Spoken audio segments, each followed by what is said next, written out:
اور وہ سفارش کرتی رہیں گی یہاں تک کہ اللہ تعالیٰ اس شخص کو جو سورۃ السجدہ اور سورۃ الملک پڑھا کرتا تھا اللہ تعالیٰ اس کی بخشش فرما دے گا.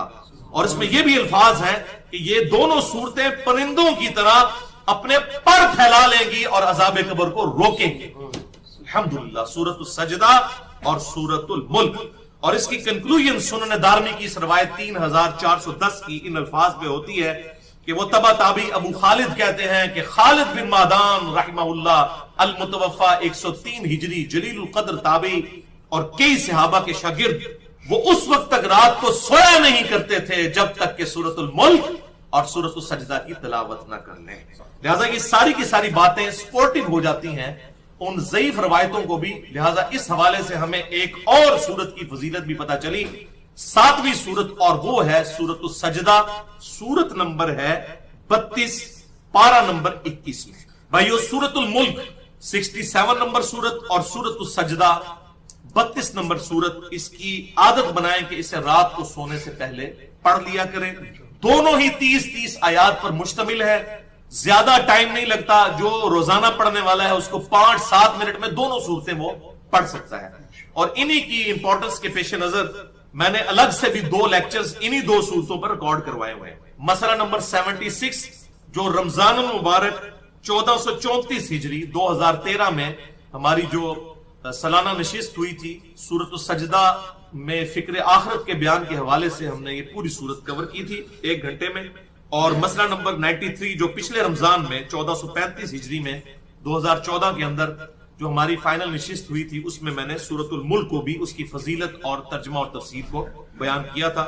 سورۃ السجدہ پرٹیکولرلی فکر آخرت کے اعتبار سے بڑی اہم سورت ہے اور یہی وجہ ہے کہ صحیح بخاری اور صحیح مسلم کی متفق علیہ حدیث ہے. بخاری میں 891, مسلم میں 2034 کہ امام کائنات سید الاولین والآخرین شفیع المذنبین رحمت للعالمین سیدنا و مولانا امام اعظم محمد رسول اللہ صلی اللہ علیہ وآلہ وسلم ہر جمعے کی فجر کی نماز جو ہوا کرتی تھی اس میں پہلی رکعت میں سورۃ السجدہ اور دوسری رکعت میں سورۃ الدہر کی تلاوت فرمایا کرتے تھے کیونکہ یہ سورت تذکیر کرنے والی ہے, نصیحت والی ہے. تو جمعے کا دن تو ہے ہی نصیحت کا دن. آپ صلی اللہ علیہ وسلم صبح کا آغاز ہی فجر میں پہلی رکعت میں سورۃ السجدہ پڑھ کر کیا کرتے تھے. بخاری اور مسلم کی متفق علیہ حدیث. لہذا اپنی روٹین بنائے کہ سورہ السجدہ اور سورۃ الملک رات کو سونے سے پہلے پڑھ لیا کریں. اور اس میں آپ کو ایک آسانی بتا دیتا ہوں شیطان کے حملوں سے بچنے کے لیے کہ بسا اوقات انسان پر نیند کا غلبہ ہوتا ہے اور رات کو انسان سو گیا یاد نہیں رہا پڑھنا یا وہ سستی کی وجہ سے چھوٹ گیا. تو اس میں ایک آسانی ہے اور وہ صحیح مسلم میں حدیث ہے انٹرنیشنل نمبر کے مطابق 1745 کہ آپ صلی اللہ علیہ وآلہ وسلم نے ہم جیسے سست الوجود لوگوں کے بارے میں ارشاد فرمایا کہ اگر کوئی شخص اپنے رات کے وظائف پڑھنا بھول جائے یا اس کے وہ وظائف چھوٹ جائیں تو اگلے دن ظہر کی نماز سے پہلے پڑھ لے تو اللہ تعالیٰ اس کو ویسا ہی ثواب عطا فرما دے. تو اگر کوئی رات کو پڑھنا سورہ السجدہ یا سورۃ الملک بھول گیا اگلے دن فجر کے بعد پڑھ لے, فجر کے بعد نہیں پڑھ سکا تو ظہر کی نماز سے پہلے پڑھ لے تو اس کو وہی فضیلت ملے گی انشاءاللہ. یہ دونوں صورتیں عذاب قبر سے بچائیں گی اور پرندوں کی مانند اپنے پر پھیلا کر اللہ تعالیٰ کے عذاب کے اگینسٹ ہماری شفاعت کرے گی انشاءاللہ تعالی. تو یہ آسانی تھی, میں نے انصاف سمجھا کے بتا دیا جائے تاکہ شیطان اس حوالے سے سستی نہ دلائے. تو الحمدللہ میں تو بڑی کوشش کرتا ہوں اس حوالے سے, اور میں تحدیث نعمت کے طور پر بتا دوں کہ 1992 کی بات ہے, تقریباً آج سے آپ سمجھ لیں 23 سال پہلے کی, مئی 1992 1992 میں میٹرک کے پیپرز دے کر فارغ ہوا. 14.5 سال میرے تقریباً اس وقت عمر تھی. تو اس وقت مجھے پہلی دفعہ سورۃ الملک کی فضیلت کے حوالے سے پتا چلا. تو میں نے الحمدللہ اس وقت سے اب تک کوشش ہوتی ہے کہ رات کو اس کو پڑھ کر ہی سویا جائے, اور اس کی برکت یہ ہوئی کہ چند ہفتوں ہی میں اس کو پڑھنے کی وجہ سے یہ زبانی یاد ہو گئی سورۃ الملک. اور سورۃ السجدہ بھی پڑھا کریں, دونوں 30 آیات پر مشتمل ہیں, کوئی مشکل کام نہیں. اپنی روٹین بنائیں گے تو یہ زبانی یاد ہو جائیں گی, اور جب زبانی یاد ہو جائیں گی پھر انشاءاللہ تعالی چلتے پھرتے بھی پڑھی جا سکتی. لہذا یہ رات کے وظائف ہیں, اور رات کی ڈیفینیشن میں نے پہلے بھی بتایا کئی دفعہ کہ غروب آفتاب کے بعد رات شروع ہو جاتی ہے. آپ چاہیں تو مغرب کے فوراً بعد بھی سے پڑھ سکتے ہیں, عشاء سے پہلے بھی پڑھ سکتے ہیں، عشاء کے بعد بھی، رات کو سونے سے پہلے پہلے، اور اگر رات کو چھوٹ جائے تو اگلے دن ظہر سے پہلے پہلے پڑھ لیں، تو انشاءاللہ تعالی یہ فضیلت عذاب قبر سے بچنے کے حوالے سے ہمیں حاصل ہو جائے گی انشاءاللہ۔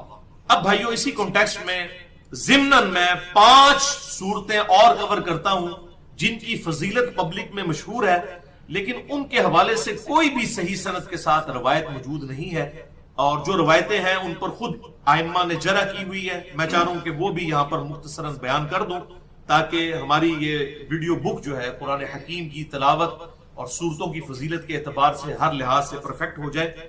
رہا یہ بزرگان دین کے حوالے سے مختلف چیزیں مشہور ہونا کہ انہوں نے یہ وظیفہ تعلیم فرمایا، یہ وظیفہ، ان کی تو کوئی حیثیت ہی نہیں ہے کہ ان کو ڈسکس کیا جائے۔ البتہ جو حدیث کی کتابوں میں روایتیں موجود ہیں تو 5 میں ایسی روایتیں کور کروں گا 5 صورتوں کی فضیلت کے اعتبار سے کہ وہ ضعیف ہیں۔ پہلی حدیث جامعہ ترمذی میں انٹرنیشنل نمبر کے مطابق 2922 نمبر ہے کہ آپ صلی اللہ علیہ وسلم نے ارشاد فرمایا، جو شخص صبح کے وقت 3 بار پڑھے اعوذ باللہ السمیع العلیم من الشیطان الرجیم بسم اللہ الرحمن الرحیم، اور اس کے بعد سورۃ الحشر کی آخری 3 آیات کو پڑھے واللہ الذی لا الہ الا ھو عالم الغیب والشہادہ، یہ والی آیات صبح پڑھ لے تو شام تک 70,000 فرشتے اس کے لیے دعائے رحمت کریں گے، شام کو پڑھ لے تو صبح تک 70,000 فرشتے اس کے لیے دعائے مغفرت کریں گے۔ یہ روایت اصول محدثین پر ضعیف ہے۔ اس میں خالد بن طہمان ایک راوی ہیں جو اختلاط کا شکار ہو گئے تھے، یعنی ان کا حافظہ بگڑ گیا تھا اس زمانے میں، انہوں نے یہ روایت بیان کی، لہٰذا وہ ایکسیپٹیبل نہیں۔ دوسری حدیث بھی جامعہ ترمذی میں ہے انٹرنیشنل نمبر کے مطابق 2888 کہ آپ صلی اللہ علیہ وسلم نے ارشاد فرمایا، جو رات کو سورۃ الدخان پڑھ کر سوئے، سورت نمبر 44 پارہ نمبر 25 میں، تو 70,000 فرشتے صبح تک اس کے لیے دعائیں مغفرت کرتے ہیں۔ لیکن اس روایت کو بھی خود امام ترمذی نے ضعیف ڈکلیئر کیا، اور امام بخاری کا قول بھی نقل کیا کہ یہ روایت صحیح نہیں ہے۔ اس میں عمر بن خصیم منکر الحدیث راوی ہے۔ منکر الحدیث وہ راوی ہوتا ہے جو ریجیکٹڈ پرسنالٹی ہوتا ہے، جس کی حدیثیں ترک کر دی جائیں، یہ بڑی شدید جرح ہوتی ہے کسی پر کہ یہ منکر الحدیث۔ تیسری حدیث شعب الایمان امام بہقی کی کتاب میں ہے 2498 کہ جو شخص ہر رات کو سورۃ الواقعہ پڑھ کر سوئے وہ کبھی فاقے کا شکار نہیں ہوگا۔ اور ابن مسعود رضی اللہ تعالیٰ عنہ اپنی بیٹیوں کو حکم دیتے تھے کہ رات کو سونے سے پہلے سورۃ الواقعہ پڑھیں، لیکن یہ بھی روایت ضعیف ہے۔ اس میں ایک راوی ہیں شجاع، وہ ضعیف ہیں، اور ابو طیبہ، یہ بلکہ یہ دونوں راوی جو ہیں ابو طیبہ اور شجاع، یہ دونوں مجہول اور ان نون راوی ہیں، اور لاپتہ لوگوں کی روایتیں محدثین کے میدان میں ایکسیپٹیبل نہیں ہوئی۔ چوتھی حدیث بھی شعب الایمان امام بہقی کی کتاب میں 2518 ہے کہ آپ صلی اللہ علیہ وسلم نے ارشاد فرمایا، جو سورۃ التکاثر پڑھ لے تو اسے 1000 آیات کا ثواب ملے گا، لیکن اس کی سند بھی ضعیف ہے۔ اس میں عقبہ بن محمد مجہول راوی ہیں، ان نون راوی ہیں، ان کی کوئی توثیق کسی بھی محدث سے ثابت نہیں۔ اور پانچویں حدیث شعب الایمان امام بہقی کی کتاب میں ہی 2494 ہے کہ آپ صلی اللہ علیہ وسلم نے ارشاد فرمایا کہ ہر چیز کا حسن و جمال ہوتا ہے، اور قرآن کا حسن و جمال سورۃ الرحمن ہے، لیکن یہ روایت بھی بالکل جھوٹی روایت ہے، ضعیف بھی نہیں، جھوٹی روایت ہے۔ اس میں احمد بن حسن منکر الحدیث ہے، اور علی بن حسین بن جعفر ایک کذاب راوی ہے جس نے یہ روایت بیان کی۔ تو یہ 5 کی 5 روایتیں جو ہیں وہ اصول محدثین پر ایکسیپٹیبل نہیں ہیں۔ اور بھائیو یہ میں اپنی طرف سے بات نہیں کر رہا، صحیح مسلم کے مقدمے میں امام مسلم بن حجاج قشیری رحمہ اللہ المتوفى 262 ہجری، انہوں نے کیٹاگوریکل مینشن کیا ہے کہ ضعیف الاسناد احادیث کسی بھی صورت ایکسیپٹیبل نہیں ہے۔ نمبر 1، نہ تو حلال و حرام کے احکام کے لیے، نمبر 2 نہ امر بالمعروف و نہی عن المنکر کے لیے، اور نمبر 3 نہ ترغیب و ترہیب کے لیے، یعنی نیک اعمال کی ترغیب دلانا اور برے اعمال سے روکنے کے لیے بھی کوئی جعلی روایت بیان نہ کی جائے۔ تو یہ ہمارا اپنا کوئی فتویٰ نہیں ہے، امام مسلم نے آج سے 1200 سال پہلے صحیح مسلم کے مقدمے میں لکھا، اور یہ اتنا اہم مقدمہ ہے کہ میں نے تقریباً 1 گھنٹہ 25 منٹ میں یہ پورا مقدمہ کور کیا ہے۔ مسئلہ نمبر 36 کے نام سے اہل سنت پاک.com پر ضعیف الاسناد اور من گھڑت احادیث کے فتنے کا تحقیقی جائزہ، جس میں میں نے یہ پورا مقدمہ کور کیا ہے، اور 5 ایسی مثالیں دی ہیں ضعیف الاسناد احادیث کی جو ہماری کتابوں میں موجود ہیں کہ اگر ان روایتوں کو ہم صحیح اور ضعیف کا فرق نہ کریں، ان روایتوں کو صحیح ایکسپٹ کر لیں تو ہمارے ایمان کا ہی بیڑا غرق ہو جائے، وَلِعَوْذُ بِاللَّهِ تَعَالَى۔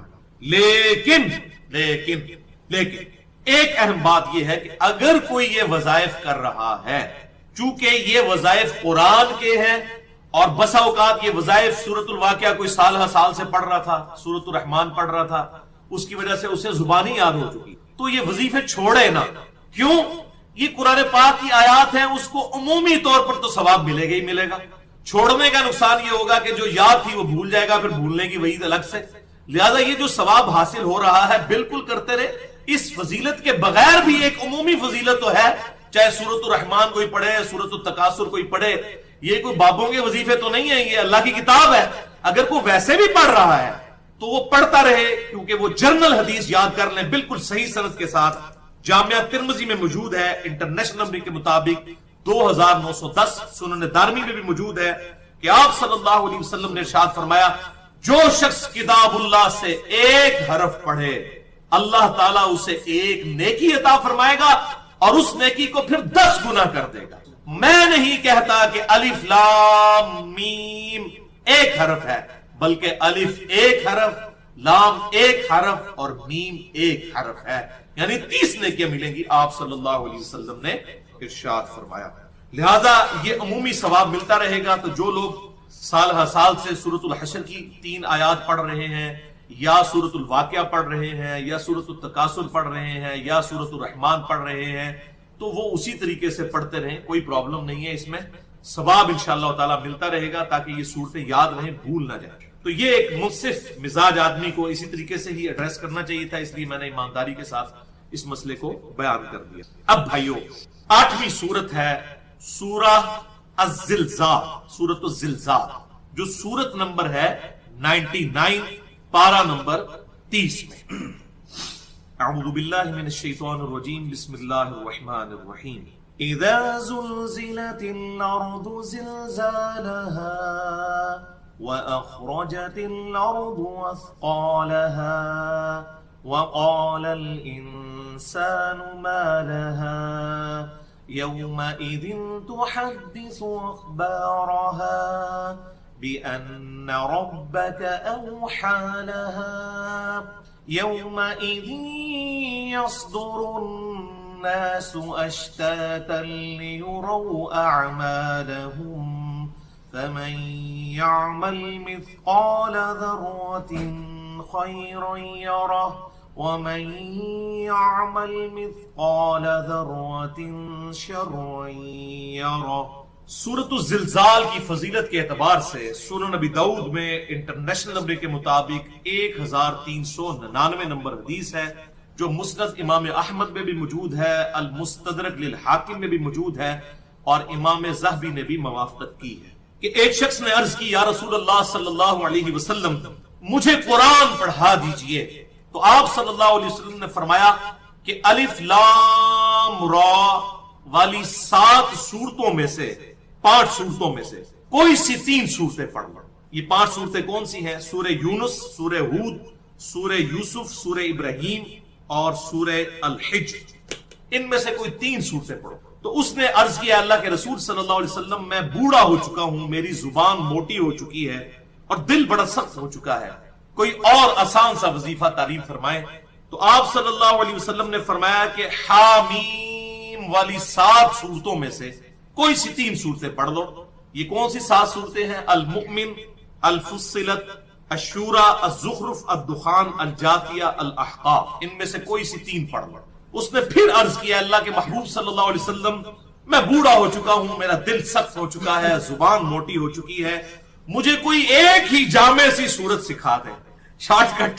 تو آپ صلی اللہ علیہ وسلم نے ارشاد فرمایا، پھر پڑھو اذا زلزلت الارض زلزالها واخرجت الارض اثقالها وقال الانسان ما لها يومئذ تحدث اخبارها بان ربك اوحى لها يومئذ يصدر الناس اشتاتا ليروا اعمالهم فمن يعمل مثقال ذرة خيرا يره ومن يعمل مثقال ذرة شرا يره۔ اللہ، تو یہ آپ نے تعلیم فرمائی تو اس نے کہا، اس ذات کی قسم جس نے آپ کو حق کے ساتھ مبعوث کیا، میں اس صورت میں نہ کمی کروں گا نہ زیادتی کروں گا۔ تو جب وہ شخص وہاں سے جانے لگا تو آپ صلی اللہ علیہ وسلم نے 2 دفعہ ارشاد فرمایا، یہ شخص فلاح پا گیا، یہ شخص کامیاب ہو گیا جس نے سورۃ الزلزال لے لی۔ الحمدللہ یہ سورت بھی زبانی یاد کریں، چھوٹی سی سورت ہے، اور میں آج آپ کو ایک ایسی فضیلت اس کی بتانے جا رہا ہوں کہ وہ آپ خود بخود پھر اس کو یاد بھی کریں گے انشاءاللہ۔ یہ آپ کی انشاءاللہ اسائنمنٹ ہے، اگلی دفعہ تک اس کو یاد کریں گے۔ اور وہ ہے بھائیو اس سورت کی پرٹیکولر فضیلت اس اعتبار سے کہ آپ صلی اللہ علیہ وآلہ وسلم کے بارے میں صحیح سند کے ساتھ موجود ہے۔ مسند امام احمد میں انٹرنیشنل نمبر کے مطابق 22,300 نمبر حدیث، جو مشکات المصابیح میں بھی موجود ہے 1,287 نمبر، کہ آپ صلی اللہ علیہ وسلم رات کو نماز وتر پڑھنے کے بعد، یہ تو جامعہ ترمذی میں آتا ہے کہ آپ صلی اللہ علیہ وسلم بعض اوقات جو نماز وتر ہے وہ عشاء کے فوراً بعد ہی ساتھ ہی پڑھ لیتے تھے، بعض اوقات رات کو اٹھ کر آدھی رات، اور بعض اوقات بالکل طلوع فجر سے پہلے۔ یہ تینوں طرح ثابت ہے۔ انشاءاللہ میں اس رمضان میں ارادہ کیا ہے کہ وتر کے حوالے سے ایک بالکل ایکسکلوسیو، اس کے طریقوں کے حوالے سے، اس کے احکام کیا ہیں، ایکسکلوسیو لیکچر انشاءاللہ ریکارڈ کرواؤں گا، کیونکہ پوری دنیا سے اس حوالے سے ای میلز بڑے عرصے سے آ رہی ہیں وتر کے طریقے کے حوالے سے۔ تو بہرحال آپ صلی اللہ علیہ وسلم وتر کی نماز کے بعد مسند امام احمد 22,300 نمبر اور مشکات میں 1,287، آپ صلی اللہ علیہ وسلم وتر کی نماز کے بعد 2 رکعتیں بیٹھ کر پڑھا کرتے تھے، جن میں پہلی رکعت میں سورۃ الزلزال پڑھا کرتے تھے اور دوسری رکعت میں سورہ الکافرون، قل یا ایھا الکافرون پڑھا کرتے تھے۔ ہاں جی، یاد کرنی پیسی کہ نہیں، یہ سنت ہے۔ ابھی تو آپ کو فضیلت بتائیں گے، یہ تو سنت ہے۔ فضیلت ایسی ہے کہ یقین کریں ہمارے جیسے جو سمجھ لیں سست الوجود لوگ ہیں ان کے لیے بہت بڑی فضیلت ہے یہ 2 رکعتیں وتر کے بعد بیٹھ کر پڑھنے کے حوالے سے۔ اور یہ جو آپ صلی اللہ علیہ وسلم سے 2 رکعتیں ثابت ہیں وتر کی نماز کے بعد، ان کا ذکر صحیح مسلم میں بھی موجود ہے۔ انٹرنیشنل نمبر کے مطابق صحیح مسلم 1,724، اما عائشہ کا بیان ہے کہ آپ صلی اللہ علیہ وآلہ وسلم ورضی اللہ تعالی عنہا وتر کی نماز کے بعد 2 رکعتیں بیٹھ کر پڑھا کرتے تھے۔ صحیح مسلم 1,724، بعض لوگ کہتے ہیں پتہ نہیں کہاں سے بیان کرتا ہے، صحیح مسلم میں 1,724 کہ وتر کی نماز کے بعد آپ صلی اللہ علیہ وسلم 2 رکعتیں بیٹھ کر پڑھا کرتے تھے۔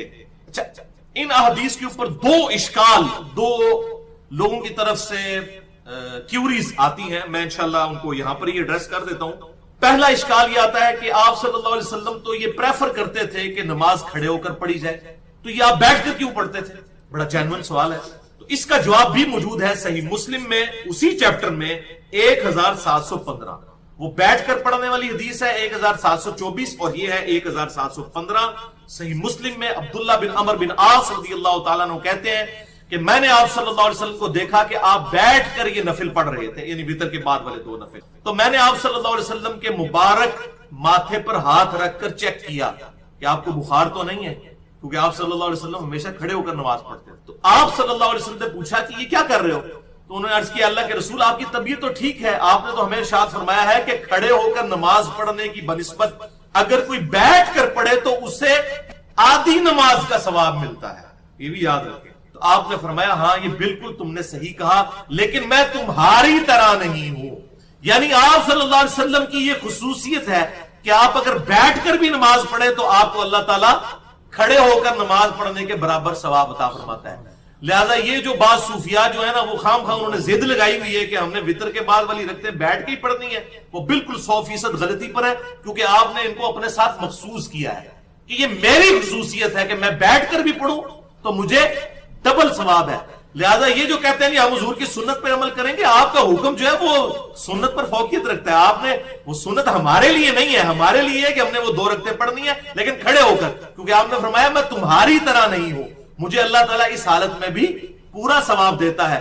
لہذا بیٹھ کر پڑھیں گے تو آدھا ثواب ہے، پورا پڑھیں اگر کسی کا عذر ہے تو بوڑھا ہو چکا ہے یا مریض ہے وہ الگ بات، وہ تو فرض بھی بیٹھ کے پڑھ سکتا ہے، لیکن عام حالت میں جان بوجھ کے ضد لگانا کہ وتر کے بعد بیٹھ کے پڑھنا ہے تو یہ بالکل جو ہے وہ ہٹ درمی پر مشتمل ہے اور بالکل آؤٹ آف کانٹیکسٹ بات کرنا ہے۔ آپ صلی اللہ علیہ وسلم نے وہ اپنے لیے مخصوص کیا ہے اور فرمایا کہ یہ میرے ساتھ خاص اس حوالے سے کہ مجھے اللہ تعالیٰ پورا ثواب دے گا، یعنی تم پڑھو گے تو آدھا ہی ملے گا، تمہارا معاملہ الگ ہے۔ لہٰذا وتر کے بعد یہ 2 رکعتیں کھڑے ہو کر ہی پڑھی جائیں۔ یہ تو پہلا اشکال تھا، یہ تو تب عام بیچارے لا علم لوگوں کا اشکال تھا۔ اب پڑھے لکھے لوگ بھی ہیں، پڑھے لکھے جاہل بھی ہوتے ہیں، بعض اوقات وہ جاہل ہوتے ہیں اور بعض اوقات بیچاروں کو پتہ نہیں ہوتا۔ ہم نہیں کہتے کہ وہ ارادتاً ایسی بات کرتے ہیں، تو ان کا اشکال بھی دور کر دیتے ہیں، اور وہ اشکال ہے ٹیکنیکل ذرا۔ صحیح بخاری میں 998 نمبر حدیث ہے اور صحیح مسلم میں 1755 کہ آپ صلی اللہ علیہ وسلم نے ارشاد فرمایا کہ وتر کو اپنی آخری نماز بناؤ، وتر کو اپنی آخری نماز بناؤ۔ اور ایک اور حدیث ہے وہ صحیح بخاری میں 990، مسلم میں 1748 کہ آپ صلی اللہ علیہ وسلم نے فرمایا کہ جب نماز پڑھ چکو تو آخر میں وتر پڑھو، وہ تمہاری پوری نماز کو وتر کر دیں گے۔ پوری نماز کو کیا کر دیں گے؟ وتر۔ وتر عربی میں کہتے ہیں طاق کو، انگلش میں کہتے ہیں آڈ کو۔ تو یہ پوری نماز وتر ہو جائے گی جب اینڈ پر وتر پڑھے جائیں گے۔ تو اس کا ٹیکنیکل جواب سن لیں، اگر کسی نے اینڈ پر وتر پڑھے اور پوری نماز طاق کر لی، اور طاق سپوز اس نے کر لی 10 رکعتیں تھی تو 11 ہو گئی، اب 11 میں اگر 2 رکعتیں ایڈ کی جائیں تو طاق بنتا ہے یا جفت؟ طاق۔ 2 اور ایڈ کر لیں تو کیا بنے گا؟ طاق۔ تو نماز طاق ہی رہے گی۔ اگر وتر کے بعد بھی 2 رکعتیں شامل کر لی جائیں تو جو طاق بن چکی ہے وہ جفت نہیں دوبارہ ہوگی۔ ہاں، اسی لیے منع کیا گیا کہ ایک رات میں 2 دفعہ وتر نہیں پڑھ سکتے، دوسری دفعہ جب وتر پڑھیں گے تو آڈ اور آڈ مل کر پھر ایون بن جائیں گے، تو وہ جفت نہیں ہوگی۔ آڈ میں جتنے بھی ایڈ کرتے جائیں گے وہ طاق کی طاق، وتر کی وتر رہے گی۔ اور سب سے بڑی بات ہے کہ آپ جب خود پڑھتے ہیں، صحیح مسلم 1724 اما عائشہ کا بیان ہے کہ آپ صلی اللہ علیہ وسلم وتر کے بعد 2 رکعتیں پڑھا کرتے تھے، تو آپ صلی اللہ علیہ وسلم کو پتا تھا، جب آپ ہی کہہ رہے ہیں کہ نماز کو وتر بناؤ تو اس کا مطلب ہے کہ آپ جب خود پڑھتے تھے تو اس کا فہم وہی ہوگا جو آپ صلی اللہ علیہ وسلم نے لیا، نہ کہ آج کے مولوی جو اپنی طرف سے فہم بیان کرتے ہیں اور ماچے خاں بنتے ہیں اس حوالے سے، اور ذرا سمجھ نہیں ان کو کتاب و سنت کی بالکل فکر نہیں ہے، وہ صرف ظاہری الفاظ کو دیتے ہیں۔ تو کیا آپ پر فتویٰ لگائیں گے کہ آپ صلی اللہ علیہ وسلم جان بوجھ کر ایسا کام کرتے تھے جو باقیوں کو منع کیا؟ ایسا نہیں تھا۔ آپ صلی اللہ علیہ وسلم کا اپنا عمل یہ ثابت کرتا ہے کہ وتر میں جب 2 رکعتیں ایڈ ہوں گی تو وہ وتر ہی رہیں گے۔ اور اس میں میں نے ایک ایکسپلوریشن کی ہے، اللہ تعالیٰ قیامت تک کے لیے اس کو صدقہ جاریہ میرے لیے بنائے، اور وہ میں آپ کو بتاتا ہوں، بڑی امپورٹنٹ بات، بہت زبردست چیز میں نے ایکسپلور کی ہے الحمدللہ۔ وہ یہ کہ بھائیو، فرض نماز کی رکعتیں ہیں آڈ وتر طاق، کتنی رکھتے ہیں دن رات میں؟ 17 ہے نا، آڈ ہے نا، جس پہ اہل سنت اور اہل تشیع کا اجماع ہے، اس میں کئی دفعہ کہہ چکا۔ وہ جمع کرتے ہیں زور اثر کو، مغرب اور عشاء کو۔ ہمارے نزدیک بھی صحیح مسلم میں کم از کم 10 حدیثیں موجود ہیں، 1633 آنورڈ پڑھ لیں کہ آپ صلی اللہ علیہ وسلم نے بغیر خوف کے، بغیر بارش کے، بغیر سفر کے مدینہ شریف میں زور اور اثر اور مغرب اور عشاء کو جمع فرمایا۔ تو وہ تابعی پوچھتے ہیں ابن عباس، یہ آپ صلی اللہ علیہ وسلم نے کیوں کیا؟ تو انہوں نے کہا اس لیے تاکہ امت کے لیے کوئی حرج نہ رہے۔ لیکن مولوی نے وہی فیسلٹی آپ سے چھین لی، کبھی کسی بہانے سے، کبھی کسی بہانے سے، حالانکہ آپ صلی اللہ علیہ وسلم اپنی امت کو یہ آسانی دے کر گئے تھے۔ صحیح مسلم 1633 آنورڈ 10 حدیثیں۔ تو اہل تشیع جو کچھ کرتے ہیں وہ بھی جائز ہے، لیکن افضل ہے کہ الگ وقت میں پڑھا جائے۔ اگر کوئی جمع بھی کر لے زور اثر کو یا مغرب اور عشاء کو تو یہ جائز ہے۔ بہرحال 17 رکعتیں کیا ہے؟ 2 فجر کی، 4 ظہر، 4 عصر، 3 مغرب، 4 عشاء، جس پہ اہل سنت اور اہل تشیع کا اجماع ہے۔ 17 رکعتیں ہیں فرض نماز کی، آڈ ہیں، وتر ہے۔ یہ تو سب کو پتا ہے۔ جو اللہ تعالیٰ نے مجھ پر حقیقت کھولی ہے وہ یہ ہے کہ جو نفلی عبادات ہے نا ہماری، وہ بھی 17 ہی ہیں اور وہ بھی آڈ ہے۔ وہ گنے کیسے؟ 12 تو ہوگی سنت موقدہ، جو بخاری و مسلم کی متفق علیہ حدیث ہے کہ آپ صلی اللہ علیہ وسلم فجر سے پہلے 2 رکعتیں پڑھتے تھے، زور سے پہلے 4، زور کے بعد 2، کتنی ہو گئی؟ 8، 6 زور کی 2 پہلی، وہ 8، 2 مغرب کے بعد، 2 عشاء کے بعد 12۔ یہ 12 سنت موقدہ آپ صلی اللہ علیہ وسلم پڑھا کرتے تھے، فرض کے علاوہ نفل پڑھا کرتے تھے۔ حدیث میں سنت کی ٹرم نہیں استعمال ہوتی، نفل کی۔ عبادتیں 2 ہی ہیں، یہ فرض ہے، یہ نفل۔ فرض کو ہی بعض اوقات واجب کے لیے بھی کہا جائے، لفظ استعمال ہوتا ہے انٹرچینجبل، پر ایک باریک سا فرق ہے، وہ فقہ کی ٹرم میں عام آدمی کی ضرورت نہیں ہے۔ تو نفلی عبادت جو ہوتی ہے اسی کو جب آپ ہمیشہ کریں تو سنت موقدہ ہے، کبھی کریں کبھی چھوڑ دیں تو غیر موقدہ ہے۔ یہ ہم نے سمجھانے کے لیے ٹرم ڈیوائز کی ہے، ورنہ احادیث کی بکس میں آپ کو یہ 12 رکعتیں بھی نفل ہی ملیں گے۔ نفل کہتے ہیں عربی میں نفلون، اضافی نماز۔ تو یہ 12 تو ہوگی سنت موقدہ۔ اس کے علاوہ ایک اور سنت موقدہ ہے اور وہ ہے وتر کی 3 رکعتیں، ہے کہ نہیں؟ جو صحیح بخاری میں انٹرنیشنل نمبر کے مطابق 993 نمبر حدیث ہے کہ وہ تابعی کہتے ہیں کہ میں نے تو صحابہ کو 3 رکعت وتر ہی پر پایا ہے، البتہ ایک پڑھنے میں بھی حرج نہیں، لیکن صحابہ کا عمومی عمل 3 وتر ہے۔ جو بخاری اور مسلم کی متفق علیہ حدیث ہے کہ رمضان ہو یا غیر رمضان، آپ صلی اللہ علیہ وسلم 11 سے زیادہ رکعتیں رات کو نہیں پڑھتے تھے، یعنی 8 نوافل یا 8 قیام اللیل، یا اس کو ہم تراویح بھی کہتے ہیں، اور 3 وتر۔ اور مصنف ابن ابی شیبہ میں صحیح سند کے ساتھ یہ حدیث موجود ہے، مولا علی رضی اللہ تعالیٰ عنہ کا قول کہ وتر سنت ہے، وتر سنت ہے، سنت ہے، مگر اسے مت چھوڑو، یعنی یہ تاکیدی سنت ہے، جیسے فجر کی 2 سنتیں تاکیدی ہیں اور اسی طریقے سے عشاء کے 3 وتر بھی تاکیدی سنت ہے۔ لہذا امام حنیفہ رحمہ اللہ کا یہ جو موقف ہے کہ یہ واجب ہے، تو ہم اس کو واجب کا لفظ تو نہیں بولتے، قریب الواجب تو ہے، کیونکہ یہ آپ صلی اللہ علیہ وسلم نے نہیں چھوڑے، حتیٰ کہ احادیث میں آتا ہے بخاری اور مسلم میں آپ صلی اللہ علیہ وسلم نے ارشاد فرمایا اگر کوئی وتر بھول جائے یا چھوٹ جائے تو وہ جب اس کو یاد آئے پڑھ لیں، یعنی وتر کی قضا بھی کرنی ہوتی ہے، یہ بڑی تاکیدی سنت ہے۔ تو 12 سنتیں موقدہ اور 3 وتر کتنے ہو گئے؟ 15، اور 3 وتر کے بعد 2 رکعتیں ملا کے کتنی ہوئی؟ 17 پوری ہوگی۔ 17 ہی فرض ہیں اور 17 ہی نفلی عبادتیں ہیں الحمدللہ۔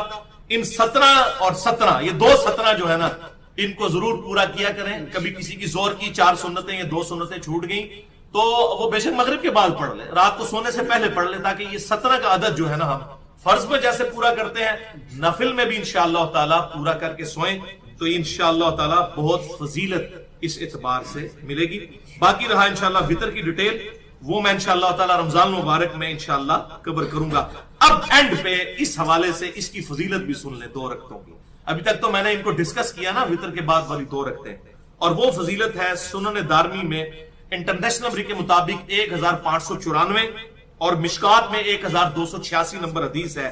آپ صلی اللہ علیہ وسلم نے ہمارے جیسے سست الوجود لوگوں کے لیے ارشاد فرمایا کہ بے شک رات کی بیداری ایک مشکل کام ہے، لہذا جب تم وتر پڑھ چکو تو 2 رکعتیں پڑھ لیا کرو، اگر رات کو آنکھ بھی نہ کھلی تو یہ 2 رکعتیں تمہارے لیے کفایت کر جائیں گے، یعنی تہجد کے ایکویلنٹ ثواب مل جائے گا۔ کیا الفاظ ہے کہ رات کی بیداری ایک مشکل کام ہے، جب تم وتر پڑھ چکو تو 2 رکعتیں پڑھ لیا کرو، اگر رات کو آنکھ نہ بھی کھلی تو یہ تمہارے لیے کفایت کر جائیں گے الحمدللہ۔ اور تو یہ رات کو جو اس حوالے سے کمزوری کا شکار ہے، رات کو وتر پڑھ کے سوئیں، آخری پہر میں پڑھنا تو افضل ہے، لیکن بخاری اور مسلم کی متفقون علیہ حدیث ہے، حضرت ابو ہریرہ کہتے ہیں مجھے حضور صلی اللہ علیہ وسلم نے یہ وصیت کی تھی کہ میں رات کو وتر پڑھے بغیر کبھی نہ سویا کروں، تو آپ صلی اللہ علیہ وسلم نے یہ پریفریبل ہے کہ آخری پہر میں اٹھیں، لیکن اگر کوئی پہلے پڑھ کے سوتا ہے تو یہ بھی آپ صلی اللہ علیہ وسلم کی سنت سے ثابت ہے۔ بل اس حوالے سے انشاءاللہ میں وتر پہ بڑی ڈیٹیل سے گفتگو کروں گا رمضان مبارک میں، اور اس ایشو کو بھی انشاءاللہ ایڈریس کیا جائے گا۔ یہ حدیث یاد رکھیے گا ہمیشہ، سنن دارمی 1594 اور مشکات میں 1286، بے شک رات کی بیداری ایک مشکل کام ہے، جب تم وتر پڑھ چکو تو اس کے بعد 2 رکعتیں ادا کر لیا کرو، اگر رات کو آنکھ نہ کھلی تو اللہ تعالیٰ تمہارے لیے اس کو کفایت کر دے گا، یعنی تہجد کا ثواب ملے گا۔ اور وہ سورۃ الزلزال کے کانٹیکسٹ میں بات آ رہی تھی، وہیں پر کنکلوڈ کرتا ہوں کہ آپ صلی اللہ علیہ وسلم کی جو حدیث میں بیان کر چکا مسند امام احمد میں 22300 اور مشکات میں 1287، کہ آپ صلی اللہ علیہ وسلم وتر کے بعد جو 2 رکعتیں پڑھا کرتے تھے، پہلی رکعت میں سورۃ الزلزال اور دوسری رکعت میں قل یا ایھا الکافرون پڑھا کرتے تھے۔ یہ دونوں صورتیں یاد کریں اور اس فضیلت کو حاصل کریں انشاءاللہ تعالی۔ اب آخری 4 صورتوں کی فضیلت رہ گئی ہے، اور وہ آخری 4 صورتیں 4 مشہور قل ہیں، انشاءاللہ میں ان کو ایڈریس کروں گا، لیکن ایک دفعہ درود شریف پڑھ لیجئے۔ اللہم صلی علی محمد وعلی آل محمد کما صلیت علی ابراہیم وعلی آل ابراہیم انک حمید مجید، اللہم بارک علی محمد وعلی آل محمد کما بارکت علی ابراہیم وعلی آل ابراہیم انک حمید مجید۔ آخری 4 صورتیں 4 قل ہیں، 9ویں صورت چونکہ 12 کور کرنی ہے، ان میں یہ 9واں نمبر بن رہا ہے۔ سورۃ الکافرون صورت نمبر ہے 109، پارہ نمبر 30۔ اعوذ باللہ من الشیطان الرجیم، بسم اللہ الرحمن الرحیم۔ قل یا ایھا الکافرون لا اعبد ما تعبدون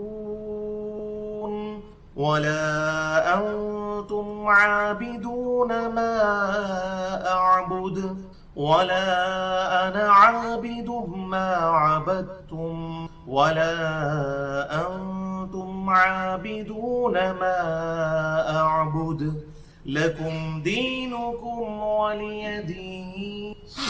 جامعہ ترمذی میں حدیث ہے 3403 اور سنن ابی داؤد میں 5055 نمبر انٹرنیشنل نمبر کے مطابق کہ ایک صحابی نے عرض کی کہ اے اللہ کے رسول صلی اللہ علیہ وسلم مجھے کوئی ایک سورت ایسی سکھائیں کہ میں رات کو بسترے پر جاتے وقت اس کو پڑھ لیا کروں، رات کو بسترے وقت پر جاتے وقت پڑھ یعنی کہ موت ہے، ظاہر ہے صحیح بخاری میں حدیث ہے رات کو سوتے وقت کیا دعا ہے، اللہم بسمک اموت و احیا، تو ظاہر ہے کہ موت کی ایک کنڈیشن میں انسان جاتا ہے، تو یعنی میں تجدید ایمان کر کے سوؤں، تو آپ صلی اللہ علیہ وسلم نے ارشاد فرمایا تم رات کو بسترے پر جاتے وقت سورۃ الکافرون پڑھ لیا کرو کیونکہ وہ شرک سے برات کا اعلان ہے، یعنی یہ تجدید ایمان ہے، جیسا کہ سورۃ البقرہ کی آخری دو آیات جو میں نے پچھلی دفعہ کور کی تھی بخاری اور مسلم کے حوالے سے، وہ تجدید ایمان ہے، یہ بھی تجدید ایمان ہے، اپنی توحید کا اعلان ہے، موحد ہونے کا اعلان ہے، سورۃ الکافرون پڑھ کر رات کو سویا جائے۔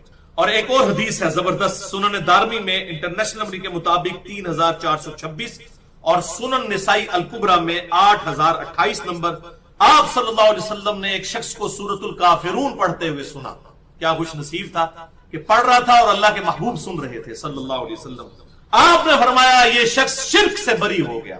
بڑی بہت بڑا ٹائٹل ہے، ابراہیم علیہ السلام کا سب سے بڑا ٹائٹل کیا ہے؟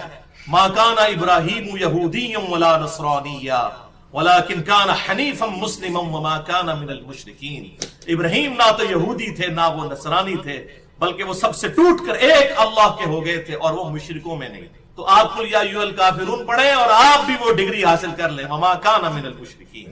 پھر ایک اور شخص کو سنا وہ سورۃ الاخلاص پڑھ رہا تھا، آپ نے فرمایا اسے بخش دیا گیا۔ الحمدللہ، سورۃ الاخلاص تو پھر سورۃ الاخلاص ہے، انشاءاللہ وہ تو ابھی آئے گی اس کی فضیلت۔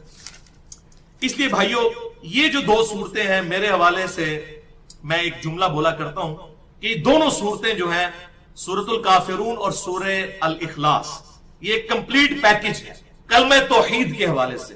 کلمہ توحید کیا ہے؟ لا الہ الا اللہ محمد رسول اللہ صلی اللہ علیہ وسلم ہم تصدیق کرتے ہیں، لیکن پہلا کلمہ کیا ہے؟ لا الہ الا اللہ، پہلے ہم نفی کرتے ہیں کوئی الہ نہیں ہے سوائے اس اللہ کے۔ تو یہ کمپلیٹ پیکج ہے۔ قل یا ایھا الکافرون جو ہے اس میں لا الہ کے حوالے سے یہ ساری صورت ہے، آپ اس کا ترجمہ گھر جا کر پڑھ لیں، ہر الہ کی نفی ہے سوائے اللہ۔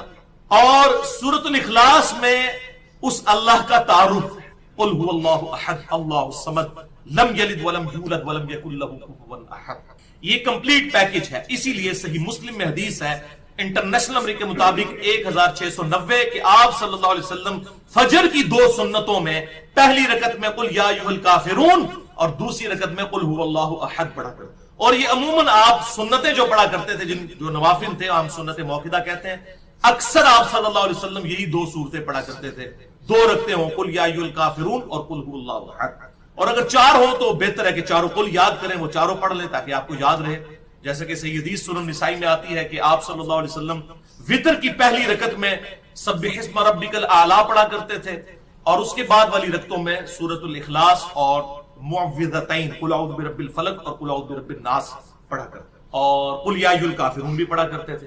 تو یہ ساری صورتیں یہ 5 کی 5 یاد ہوں تو 5 وتر پڑھیں تو یہ پانچوں صورتیں پڑھ لی جائیں۔ تو بہرحال اس حوالے سے ایک اور حدیث بھی ہے صحیح مسلم میں 2950، بڑی ڈیٹیل حدیث ہے آپ صلی اللہ علیہ وسلم کے حج کے حوالے سے، اس میں آتا ہے کہ آپ صلی اللہ علیہ وسلم طواف کعبہ کے بعد جو دو نفل پڑھا کرتے تھے ان میں بھی پہلی رکعت میں قل یا ایھا الکافرون اور دوسری میں قل هو اللہ احد پڑھا کرتے، لہذا یہ سورۃ الزلزال ہو یا سورۃ الکافرون ہو ان کو یاد کرنا چاہیے انشاءاللہ۔ اب بھائیو آخری 3 صورتیں کلائمیکس ہے ہمارے لیکچر کا، 10ویں 11ویں اور 12ویں صورت، وہ ہیں قرآن حکیم میں بہترین صورتیں، اور ایسی ایسی فضیلت ہے کہ آپ انشاءاللہ تعالی جھوم اٹھیں گے اللہ کی رحمت سے۔ المعوذات ان کو کہا جاتا ہے، 3 پناہ دینے والی صورتیں، اللہ کی پناہ حاصل کرنے والی صورتیں، 10ویں 11ویں اور 12ویں، سورۃ الاخلاص، سورۃ الفلق اور سورۃ الناس، جو قرآن حکیم میں 112 113 اور 114 نمبر پر صورتیں ہیں۔ اعوذ باللہ من الشیطان الرجیم، بسم اللہ الرحمن الرحیم۔ قل هو اللہ احد اللہ الصمد لم یلد ولم یولد ولم یکن له کفوا احد۔ قل اعوذ برب الفلق من شر ما خلق ومن شر غاسق اذا وقب ومن شر النفاثات في العقد وَمِن شَرِّ حَاسِدٍ إِذَا حَسَدَ قُلْ أَعُوذُ بِرَبِّ النَّاسِ مَلِكِ النَّاسِ إِلَٰهِ النَّاسِ مِن شَرِّ الْوَسْوَاسِ الْخَنَّاسِ الَّذِي يُوَسْوِسُ فِي صُدُورِ النَّاسِ مِنَ الْجِنَّةِ وَالنَّاسِ۔ یہ ہے بھائیو المعوذات۔ یہاں پر یہ دو ٹرمنالوجیز آپ سمجھ لیجئے، یہ بڑی ضروری ہیں۔ نمبر ایک ہے المعوذتین اور نمبر دو المعوذات۔ المعوذتین کا لفظ صحیح مسلم میں 1892 نمبر حدیث میں ہے کہ آپ صلی اللہ علیہ وسلم نے دو صورتوں کو کہا المعوذتین، دو اللہ کی پناہ دینے والی صورتیں، اور فرمایا سورۃ الفلق اور سورۃ الناس۔ اور دوسری اصطلاح جو ہے المعوذات، تین پناہ دینے والی صورت۔ آپ دیکھیں نا، مشرقین دو مشرقیں اور مشارق تین یا تین سے زیادہ، تو یہاں پر المعوذتین دو پناہ دینے والی صورتیں، المعوذات کم از کم تین پناہ دینے والی صورتیں، اور وہ صحیح بخاری اور مسلم کی متفق علیہ حدیث ہے۔ صحیح بخاری میں 5016 اور 5017 اور صحیح مسلم میں 5714۔ آپ صلی اللہ علیہ وسلم نے فرمایا المعوذات تین صورتیں ہیں، سورۃ الاخلاص، سورۃ الفلق اور سورۃ الناس۔ یہاں پر ایک بڑا ٹیکنیکل سوال ہے اور اللہ تعالیٰ کی طرف سے بڑی مدد ہوئی۔ جب بھی میں کوئی لیکچر تیار کرتا ہوں نا، کوئی ایک کرامت ایک ضرور ہوتی ہے ہر لیکچر کے حوالے سے، اسی حوالے سے کوئی نہ کوئی کوسچن کسی کا آ جاتا ہے۔ ایک بھائی نے بڑا ٹیکنیکل سوال کیا اس حوالے سے کہ یہ المعوذتین تو سمجھ آتا ہے، قل اعوذ برب الفلق، اے اللہ میں پناہ مانگتا ہوں رب الفلق کی، میں فلک کے آسمان کے جو رب کی پناہ مانگتا ہوں، اور قل اعوذ برب الناس، میں لوگوں کے پروردگار کی پناہ مانگتا ہوں۔ تو یہ تو سمجھ آتا ہے کہ پناہ دینے والی صورتیں ہیں۔ سورہ اخلاص میں تو اعوذ کا لفظ ہی کوئی نہیں ہے، قل هو اللہ احد اللہ الصمد لم یلد ولم یولد ولم یکن له کفوا احد۔ تو وہ کیسے جو ہے وہ المعوذات میں پناہ دینے والی صورتوں میں پہلے نمبر پر شامل ہے؟ تو بھائیو اس حوالے سے یہ بات سمجھ لیں، سورۃ الزخرف کی آیت نمبر ہے 36، اعوذ باللہ من الشیطان الرجیم بسم اللہ الرحمن الرحیم، وَمَن يَعْشُ عَنْ ذِكْرِ الرَّحْمَانِ، اور جو کوئی جان بوجھ کر رحمان کے ذکر سے روح گردانی کرے، اندھا بن جائے، نُقَيِّضْ لَهُ شَيْطَانًا، تو ہم اس پر شیطان مسلط کر دیتے ہیں، فَهُوَ لَهُ قَرِينٌ، تو وہ اس کا قریبی ساتھی بن جاتا ہے۔ توبہ توبہ، یعنی جو رحمان کے ذکر سے اندھا ہو جائے، غافل ہو جائے، اللہ تعالیٰ فرماتا ہے ہم اس پر شیطان مسلط کر دیتے ہیں، یعنی شیطان مسلط ہونے دیتے ہیں۔ یہ اپروپریٹ ٹرانسلیشن بنے گی، کیونکہ اللہ کے ذکر سے ہی بچا جا سکتا ہے شیطان سے۔ یہ تو نہیں کہ اللہ تعالیٰ کوئی معاذ اللہ کسی کے ساتھ ظلم کرتا ہے، نہیں، ایسا نہیں ہے۔ جب ذکر کریں گے تو شیطان سے محفوظ رہیں گے، جیسے ہی ذکر چھوڑیں گے شیطان کا حملہ ہو جائے گا۔ یہ تو ویکسینیشن ہے، ایک پروٹیکشن شیلڈ ہے اللہ کا ذکر، اور وہی حدیث ہے، آپ سمجھ لیجئے۔ اس سے آپ کو سمجھ آئے گا کہ سب سے بڑا اللہ کا ذکر تو سورۃ الاخلاص ہے، ٹچ سٹون آف تھیالوجی، توحید کا کی کسوٹی ٹچ سٹون ہے سورۃ الاخلاص۔ قل هو اللہ احد، اے محبوب فرما دیجئے کہ وہ اللہ ایک یکتا ہے، اللہ الصمد، اللہ بے نیاز ہے، لم یلد ولم یولد، نہ اس نے کسی کو جنا نہ وہ کسی سے جنا گیا، ولم یکن لہ کفوا احد، اور اس کے پائے کا کوئی ایک بھی نہیں۔ یہ سب سے بڑا ذکر ہے، توحید کا اعلان، یہ پوری کائنات توحید کے لیے بنائی گئی، تو یہ سب سے بڑا ذکر ہے۔ تو یہ کیسے ہو گیا کہ یہ پناہ دینے والی صورت ہوگی سورۃ الاخلاص؟ کیونکہ ظاہر ہے کہ جب اللہ کا ذکر کریں گے تو شیطان دور ہوگا، اور اس کے حوالے سے یہ دو حدیثیں سن لیں جس سے آپ کو سمجھ آئے گی المعوذات میں کیوں سورۃ الاخلاص پہلے نمبر پر ہے۔ صحیح بخاری میں تعلیقاً روایت ہے 4977، اور پوری سند المستدرک للحاکم میں 3991 نمبر ہے کہ آپ صلی اللہ علیہ وسلم نے ارشاد فرمایا، شیطان ابن آدم کے دل کے ساتھ چمٹا رہتا ہے۔ ذرا الفاظ سنیں، شیطان ابن آدم کے دل کے ساتھ چمٹا رہتا ہے، جب وہ اللہ کا ذکر کرتا ہے تو وہ پیچھے ہٹ جاتا ہے، اور جیسے ہی وہ ذکر سے غافل ہوتا ہے تو وہ پھر چمٹ جاتا ہے۔ جو دم غافل سو دم کافر، یہ وہ چیز ہے۔ دیکھیں، جب ذکر کرتے ہیں شیطان پیچھے ہٹ جاتا ہے، اور جیسے ہی ذکر سے غفلت اختیار کرتے ہیں تو وہ اپنی تھوتنی اس میں داخل کرتے ہیں۔ تو سورۃ الاخلاص جب پڑھیں گے تو شیطان دور ہوگا کہ نہیں؟ تو یہ پناہ دینے والی سورت ہوئی کہ نہ ہوئی؟ تو الموعظات میں اس لیے پہلے نمبر پر ہے، اگرچہ اس میں اعوذ کا لفظ نہیں، لیکن یہ اللہ کا سب سے بڑا ذکر ہے۔ اور دوسری حدیث جامعہ ترمذی میں 2863 ہے کہ سیدنا یحییٰ ابن زکریا علیہ السلام علی نبینا علیہ الصلوۃ والسلام کی طرف اللہ نے وحی کی، یہ حدیث قدسی ہے کہ بنی اسرائیل کو یہ بتا دو کہ میرے ذکر کی مثال اس شخص کی سی ہے کہ جس کے کئی دشمن ہو اور وہ ان دشمنوں سے بچنے کے لیے کسی مضبوط قلعے میں پناہ لے لے، تو شیطان جو سب سے بڑا دشمن ہے اس کے اگینسٹ پناہ لینے کا واحد ذریعہ میرا ذکر ہے۔ ذکر جو ہے اس کے ذریعے آپ اللہ کی پناہ حاصل کریں۔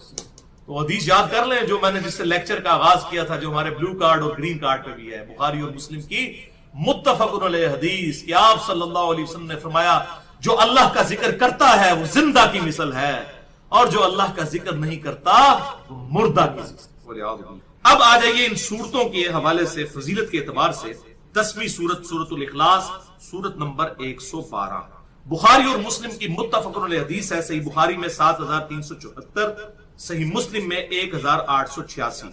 آپ صلی اللہ علیہ وسلم نے فرمایا کیا تم میں سے کوئی شخص یہ استطاعت رکھتا ہے کہ رات کے وقت میں 1/3 قرآن پڑھ لے، 1/3 آف قرآن؟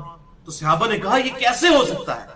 تو آپ صلی اللہ علیہ وسلم نے فرمایا سورۃ الاخلاص 1/3 قرآن کے برابر، 1/3 آف قرآن۔ اور اس کی ایکسپلینیشن ثواب کے اعتبار سے تو ہے، ویسے بھی ٹیکنیکلی بھی آپ دیکھیں کہ قرآن حکیم میں مینلی بیان کیا ہوا ہے؟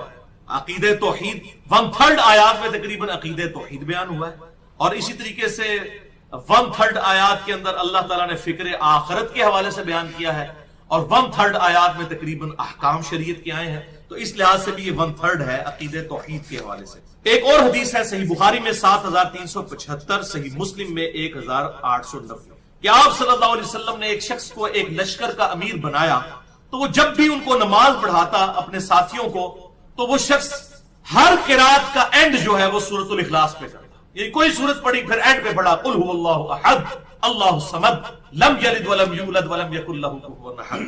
اب صحابہ نے آ کر حضور کو شکایت کی کہ یہ بار بار یہ سورت پڑھتا ہے، یہ سورت کیوں بار بار پڑھتا ہے؟ باقی سورت پڑھ جو لی، یہ کیوں پڑھتا ہے؟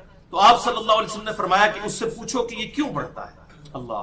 تو اس نے کہا کہ میں اس لیے یہ سورت کو پڑھنا محبوب رکھتا ہوں کہ اس میں میرے رب کی رحمان کی صفت کا بیان ہے۔ تو آپ صلی اللہ علیہ وسلم نے فرمایا اسے کہہ دو کہ پھر رحمان اور اللہ بھی اس سے محبت کرتا ہے جو سورہ الاخلاص سے محبت۔ الحمدللہ تو اپنی عادت بنائیں کہ سورۃ الاخلاص کو زیادہ سے زیادہ پڑھا کریں۔ الحمدللہ ہم تو جاری نمازوں میں باقی سورتوں کے ساتھ اس کو بھی بسا اوقات ملاتے ہیں تاکہ یہ ثواب بھی ملے۔ صحیح بخاری میں 774 نمبر حدیث ہے ایک اور کہ آپ صلی اللہ علیہ وسلم سے ایک شخص نے عرض کیا اللہ کے رسول صلی اللہ علیہ وسلم میں سورہ اخلاص سے محبت کرتا ہوں، تو آپ صلی اللہ علیہ وسلم نے فرمایا کہ تجھے یہ محبت جنت میں لے جائے گی انشاءاللہ۔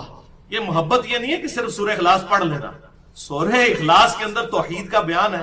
یہ تو نہیں ہے کہ آپ سورہ اخلاص میں توحید کا بیان کر رہے ہو اور بعد میں آپ جو ہے وہ ایسے عقیدے اڈاپٹ کر لیں جو توحید کے منافی ہوں۔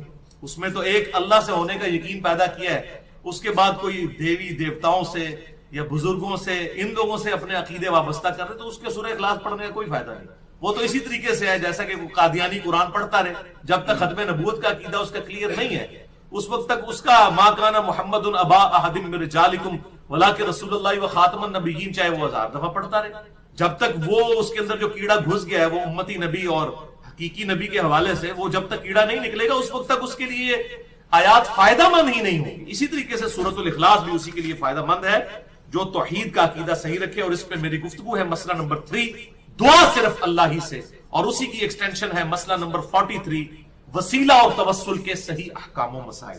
ایک اور حدیث ہے جامعہ ترمذی میں 2897، سنن نسائی میں 995 نمبر، المستدرک للحاکم میں موجود ہے، اور امام ذہبی نے بھی موافقت کی ہے کہ آپ صلی اللہ علیہ وسلم نے ایک شخص کو سنا کہ وہ سورۃ الاخلاص پڑھ رہا تھا، قل هو اللہ احد اللہ الصمد لم یلد ولم یولد ولم یکن لہ کفوا احد۔ تو آپ صلی اللہ علیہ وسلم نے ارشاد فرمایا کہ واجب ہو گئی۔ صحابہ نے کہا کیا واجب ہوگی یا رسول اللہ؟ فرمایا جنت واجب ہوگی، سورہ اخلاص پڑھنے سے جنت واجب۔ اللہ اکبر کبیرہ والحمد للہ کثیرہ وسبحان اللہ بکرۃ واصیلا سبحان اللہ وبحمدہ عدد خلقہ ورضا نفسہ وزنت عرشہ ومداد کلماتہ. اور ایک اور حدیث زبردست، یہ بھی آپ کو یاد کرنی پڑے گی. جامعہ ترمذی میں 3475، سنن نبی داؤد میں 1493، سنن ابن ماجہ میں 3857، کہ آپ صلی اللہ علیہ وسلم نے ایک شخص کو سنا کہ وہ پڑھ رہا تھا دعا کے اندر، اللہم انی اسألک بانک انت اللہ لا الہ الا انت الاحد الصمد الذی لم یلد ولم یولد ولم یکن لہ کفوا احد. سورۃ الاخلاص اور ساتھ وہ الفاظ. تو آپ صلی اللہ علیہ وسلم نے فرمایا اس شخص نے اللہ تعالیٰ کے اسماء اعظم کے ذریعے اللہ کو پکارا ہے، اور یہ وہ اسماء ہے کہ جب ان کے ذریعے دعا کی جائے تو قبول ہوتی ہے، اور جو چیز اللہ سے مانگی جائے وہ عطا کی جاتی ہے. تو یہ اس کے علاوہ بھی اور اسماء اعظم موجود ہیں، لا الہ الا انت سبحانک انی کنت من الظالمین، اور وَإِلَٰهُكُمْ إِلَٰهٌ وَاحِدٌ لَا إِلَٰهَ إِلَّا هُوَ الرَّحْمَٰنُ الرَّحِيمُ الف لام میم اللہ لا الہ الا هو الحی القیوم. تو اس حوالے سے میری ڈیٹیل گفتگو ہے مسئلہ نمبر 82 کے عنوان سے اہل سنت پاک.com پر، وہ آپ سن سکتے. اب بھائیو آ جائیے آخری دو صورتوں کی طرف، المعوذتین، دو پناہ دینے والی صورتیں. آج کی لیکچر کی آخری دو صورتیں، لیکچر کی 11 نمبر صورت اور 12 نمبر. قرآن حکیم میں 113 اور 114 ہے، سورۃ الفلق اور سورۃ الناس. صحیح مسلم میں حدیث ہے 1891 اور 1892. عقبہ بن عامر رضی اللہ تعالیٰ عنہ. کون سے صحابی؟ عقبہ بن عامر. ان کا نام یاد رکھنا ہے، یہ بار بار آئے گا. یہ میں نام آپ کو کیوں یاد کروا رہا ہوں آپ کو بعد میں اندازہ ہوگا. عقبہ بن عامر کہتے ہیں کہ مجھے نبی صلی اللہ علیہ وسلم نے ایک دن ارشاد فرمایا، صحیح مسلم 1891 اور 1892، کہ آج رات مجھ پر ایسی دو صورتیں نازل ہوئی ہیں کہ ایسی صورتیں میں نے پہلے کبھی نہیں دیکھی. اور پھر آپ صلی اللہ علیہ وسلم نے فرمایا وہ معوذتین ہیں. پھر آپ نے تلاوت کی، قل اعوذ برب الفلق من شر ما خلق ومن شر غاسق اذا وقب ومن شر النفاثات في العقد ومن شر حاسد اذا حسد قل اعوذ برب الناس مالک الناس الہ الناس من شر الوسواس الخناس الذي يوسوس في صدور الناس من الجنة والناس. یہ آپ نے تلاوت کی. ایک اور حدیث ہے سنن نبی داؤد میں 1462، سنن نسائی میں 5438. یہی عقبہ بن عامر رضی اللہ تعالیٰ عنہ، وہی صحابی، وہ کہتے ہیں کہ میں آپ صلی اللہ علیہ وسلم کی اونٹنی کی مہار پکڑ کر آگے آگے چل رہا تھا، یعنی حضور کی خدمت میں تھے. آپ صلی اللہ علیہ وسلم کا سمندر رحمت جوش میں آیا. آپ صلی اللہ علیہ وسلم نے فرمایا اے عقبہ کیا میں تجھے دو بہترین صورتیں نہ سکھاؤں؟ اللہ. پھر آپ نے کہا کہ پڑھ قل اعوذ برب الفلق، اور پھر اس کے بعد قل اعوذ برب الناس. تو عقبہ بن عامر کہتے ہیں کہ آپ صلی اللہ علیہ وسلم نے جب مجھے یہ تعلیم فرمائی تو میں کوئی زیادہ ایکسائٹ نہیں ہوا اس کو سن کے. یہ کون سی صورتیں، کوئی زیادہ فضیلت میں نے ان کی نہ فیل نہیں کی. تو آپ صلی اللہ علیہ وسلم نے جب مجھے دیکھا کہ میں زیادہ خوش نہیں ہوں، یہ الفاظ ہیں حدیث، زیادہ خوش نہیں ہوا، ایکسائٹ نہیں ہوا، اور میں نے انڈر ایسٹیمیٹ کیا ہے اس صورتوں کی فضیلت کو، یعنی باقیوں کے مقابلے پر، تو آپ صلی اللہ علیہ وسلم نے اس سفر کے دوران فجر کی نماز میں یہی دونوں صورتیں پڑھی، قل اعوذ برب الفلق اور قل اعوذ برب الناس. اور آپ نے سلام پھیرتے ہی کہا اے عقبہ تو نے کیسا پایا ان دو صورتوں کو؟ یعنی اب بھی تجھے یقین نہیں آئے گا کہ میں نے سب کچھ چھوڑ کر سورہ الفلق اور سورۃ الناس کو اپنی فجر کی نماز میں پڑھا ہے. اب بھی تجھے اس کی فضیلت کے اعتبار سے یقین نہیں آیا؟ مراد یہ. بلکہ ایک جامع حدیث اسی حوالے سے جامعہ ترمذی میں 2903 اور سنن نبی داؤد میں 1523 نمبر ہے. یہی عقبہ بن عامر کہتے ہیں کہ مجھے آپ صلی اللہ علیہ وسلم نے حکم فرمایا کہ میں ہر نماز کے بعد المعوذتین قل اعوذ برب الفلق اور قل اعوذ برب الناس پڑھا کروں اور سورۃ الاخلاص بھی پڑھا کروں. یہ تینوں صورتیں میں ہر نماز کے بعد پڑھوں. عقبہ بن عامر جو ہے نا، ان کو آپ صلی اللہ علیہ وسلم دیکھیں کس طرح تعلیم فرما رہے ہیں، اور یہی بات ختم نہیں ہوئی. ایک اور حدیث ہے سنن نسائی میں 954 نمبر اور المستدرک للحاکم میں بھی موجود ہے، امام ذہبی نے بھی اس کی موافقت کی ہے. یہی عقبہ بن عامر کہتے ہیں کہ میں نے پوچھا یا رسول اللہ صلی اللہ علیہ وسلم کیا میں قرآن میں سورہ ہود یا سورہ یوسف نہ پڑھوں فضیلت کے لیے؟ تو آپ نے فرمایا تم اللہ کے ہاں سورۃ الفلق سے بلیغ کوئی سورت نہیں پڑھ سکو گے. یعنی یہ صورتیں سورہ ہود یا سورہ یوسف بھی پڑھ لو لیکن سورۃ الفلق کے مقابلے کی کوئی صورت نہیں. اللہ اکبر کبیرہ.